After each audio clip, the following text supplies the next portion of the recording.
I got a Datsun 280ZX. Yeah, but it's no Z. Alright, and we're back. As we described before, with these wheel adapters for the Datsun, and the studs were incorrect. But for the price, what are you going to do? I did a little bit of research, and this is the route I took. Studs, new studs to press these out were actually going to be really expensive. Way more expensive than just replacing these nuts. So what I did is these are 12 by 1.5 threads. So I ordered lug nuts that were 12 by 1.5. Right here.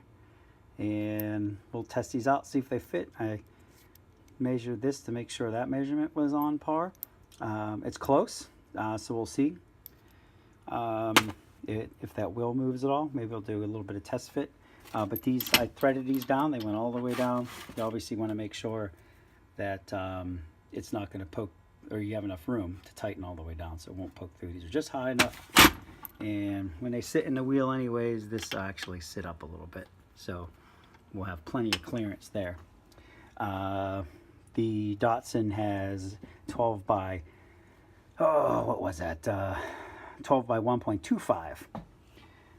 So I went and replaced these shorties. These are called, I think, extra short 8-cordon lug nuts or some fancy name like that. But they just came in. I haven't even test fitted them yet. But these should be 12 by 1.25. These were $19.95 and these were 13 bucks. I think these studs were going to be about $65 or so to replace. So it was, and I would have to unpress these, and it was just going to be a little bit more money, and at the end of the day more work when we just buy some new stuff. Lug nuts I have on them on the Datsun are pretty gnarly and rusty looking, so we'll just do this. We'll pull that wheel and do some test fitting, and we'll come back. All right. Something I was just kind of looking at on this, because the argument is to get hub centric or just the standard adapters. Now these are mag wheels, and the mag wheels don't have conical shaped lug nuts. They just have these flat, and they really don't lend to center themselves very well. And there's a little bit of play. Now whether or not it's going to cause a vibration, when the wheels are mounted on here, I took the center cap off, and there is a gap. So whenever the wheels are mounted on that, there is still a little bit of that play. Not much, but a little bit, even when it's just mounted wheels directly to this. So I took, and I just loosely mounted a spacer to the wheel just to see, you know, how much play there is before you tighten it down. And you know, there's a little bit there. I guess a hub centric type spacer would not allow that. Those were, you know, probably about $200 more expensive than these ones. I'm gonna pop these on and see what happens. If I do get a vibration out of these, I might have to go with with the hub centric version of that. That would lock into that wheel. But I'll just basically see how bad that is, or maybe with a mag wheel, because mag wheels, you know, they don't have that self-centering conical lug nut like a regular wheel. All right, wheel spacers are on, and we'll see how much this wheel wiggles. If it does, I think we're screwed, but if not, then we're made in city, made in shade. I did wire brush this before putting it on, and I torqued it with a torque wrench. I did these at 75 pounds. Some people say 80. I'm not real sure, but between 75 and 80 I think is recommended. I did torque it down correctly, and I put a little primer on there when I was done scraping it, and that'll just give it so the aluminum's not right up against the steel. There's like a layer of paint between it, and that'll keep the two metals from reacting, in theory. But I did it light, I didn't do it heavy. So it shouldn't affect the balance. Let's see how this wheel fits.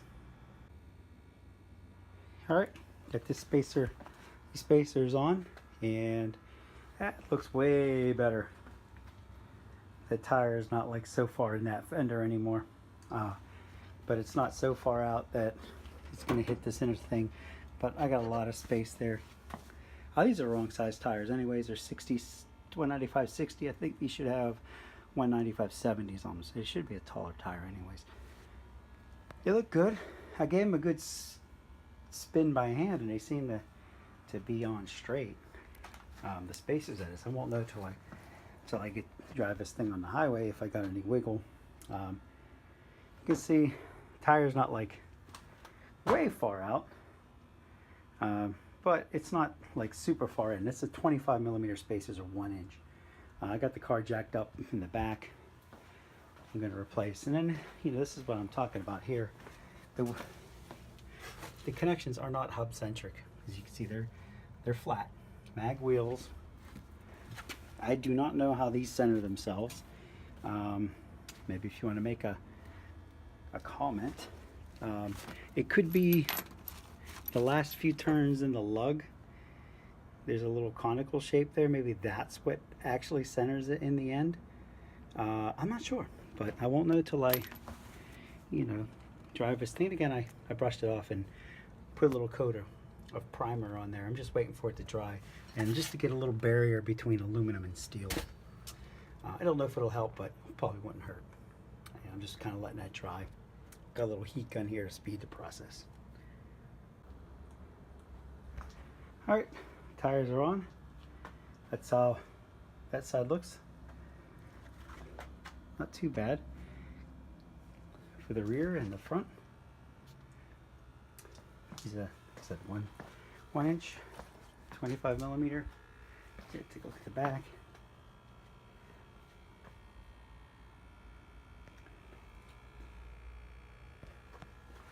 And tires actually kind of, that one kind of fits under the fender, but it isn't like so far in there like it was before. Same with the back. I got a lot of play here, but that's from the wrong size tire, and that might actually be the wrong size spring. But I also took 150 pounds off his car, so she's sitting a little high. Probably one of my upgrades later would be to replace the stock shocks and springs to maybe 1 inch lowering. I think KYB makes a good set like that, and you can see there. Definitely the car has a better looking stance now, rather than having there's wheels so far inside the fenders. But that looks really good. And like I said, I got a ton of room here, so I'm not going to hit anything until I probably get this car lowered a little bit. But yeah, it looks pretty awesome. And we'll go out for a test drive and see if I got any wobble. It could be a short trip, but we'll see how she rides on the highway. We'll get her up to highway speeds and see if I have any shimmy or shake. But for now, this looks really good. Well, all seems well. I took it up to a pretty substantial speed, which I will not disclose, and there's no vibration. And drives smooth.